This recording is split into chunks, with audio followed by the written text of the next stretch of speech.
मांगलिया मेहाजी। मांगलिया मेहाजी मंदिर कहाँ पे है? मंदिर के बारे में पढ़ेंगे सबसे पहले। मंदिर है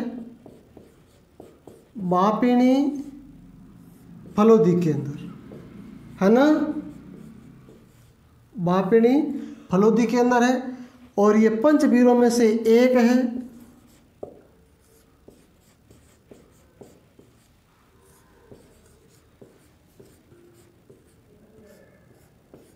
पंचपीरों में से एक।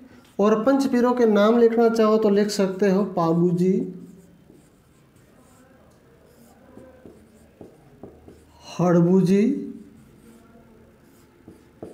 गोगा जी, रामदेव जी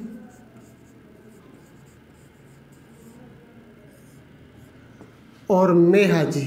जो मांगलिया मेहा जी अभी अपन पढ़ रहे हैं ना, यही देवता। ये कुल हो गए पंचपीर। कौन कौन से?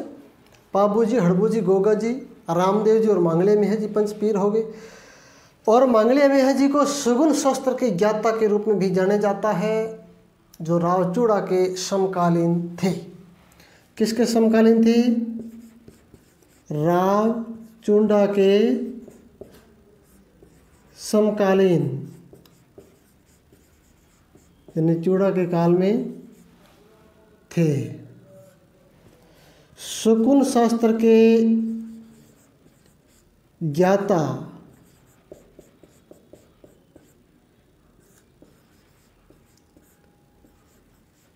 शकुन शास्त्र के ज्ञाता, या फिर अपन शकुन शास्त्र के देवता भी कह सकते हैं, चूड़ा के समकालीन थे।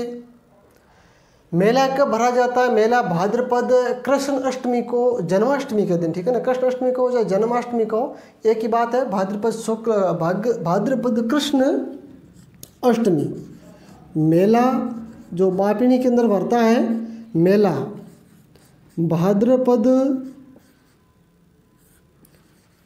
कृष्ण अष्टमी या फिर जन्माष्टमी भी, ठीक है ना।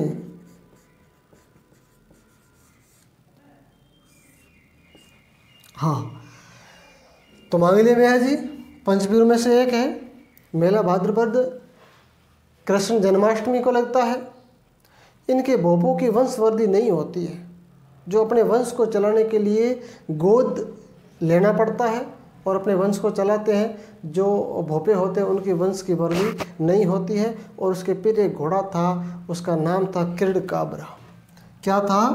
घोड़े का नाम, घोड़े का नाम क्या था?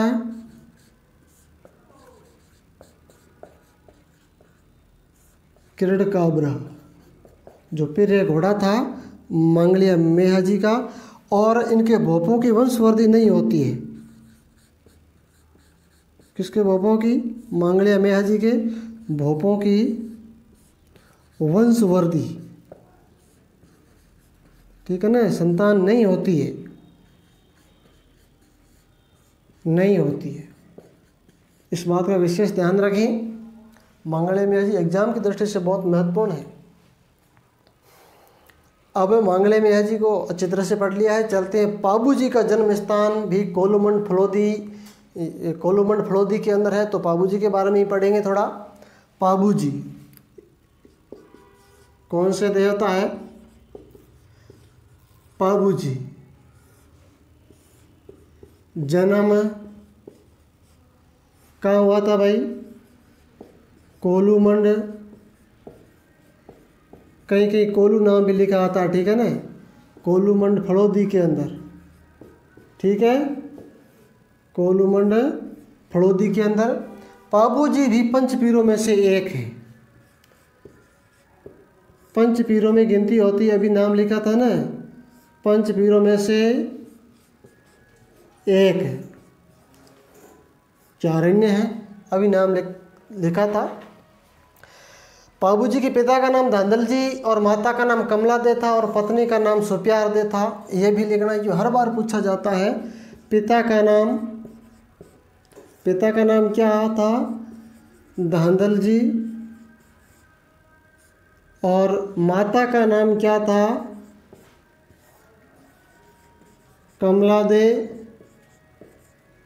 और पत्नी का नाम क्या था? सुप्यार दे। सुप्यार दे पत्नी का नाम था, तो जिंदराव खींची की बहन सुप्यार दे, माता का नाम कमला दे और पिता का नाम धांधल जी। बाबूजी को गो रक्षक देवता, प्लेग रक्षक और ऊँटों के देवता के रूप में भी पूजे जाते हैं। बाबूजी को कौन से देवता के रूप में? गो रक्षक देवता, गो रक्षक देवता पूछा जाए तो नाम सीधा लिखना है बाबूजी का।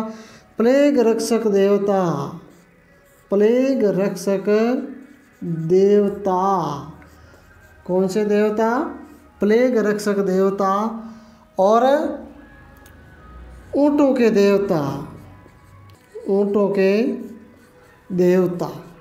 यह है बाबूजी के बारे में। जो गोरक्षक देवता है, प्लेग रक्षक देवता है और ऊँटों के देवता के रूप में भी बाबूजी को पूजा जाता है। बाबूजी को लक्ष्मण का अवतार भी कहा जाता है। और बाबूजी की घोड़ी का नाम केसरकाल भी था। मंदिर कोलूमंड के अंदर है। कोलूमंड लिखा है ना, ये लिख देते हैं कि मंदिर कहाँ पे है भाई? मंदिर है कोलूमंड के अंदर है, जहाँ जन्म हुआ था कोलूमंड। ठीक है ना? क्या है? कोलूमंड। लक्ष्मण के अवतार, लक्ष्मण के अवतार। और घोड़ी का नाम क्या है? घोड़ी का नाम केसरकालमी। किसकी घोड़ी का नाम? बाबूजी की घोड़ी का क्या नाम है? केसरकालमी।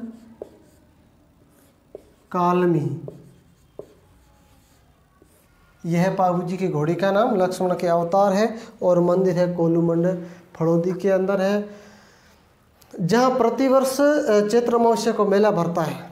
किनका? बाबूजी का। मेला कब भरता है? इस कोलूमंड के अंदर चैत्र अमावस्या को। चैत्र अमावस्या के दिन, चैत्र अमावस्या को मेला भरता है। कौन से गांव के अंदर? कोलूमंड के अंदर। कोलूमंड जो फड़ौदी के अंदर है। बाबूजी की फड़ है का वाचन है जो नायक भोपे करते हैं। कौन करते हैं? बाबूजी के फड़ का वाचन कौन करते हैं भाई?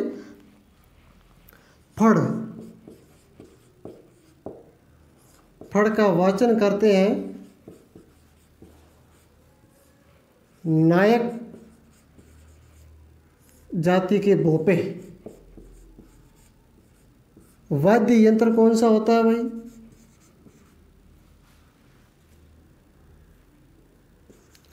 वाद्य यंत्र होता है रावण हत्ता। रावण हत्ता। जहाँ जिससे फड़ के ऊपर जो कपड़े की फड़ होती है उसके ऊपर बाबूजी की जो जितनी वीर गाथा है उनके बारे में उसके ऊपर उल्लेख किया जाता है और उनके अनुयायी को नायक जाति के भोपों के द्वारा बाबूजी के बारे में बताया जाता है। और फड़ का वाचन करते हैं नायक जाति के भोपे। और रावण हत्ता जो वाद्य यंत्र के माध्यम से फड़ का वाचन किया जाता है।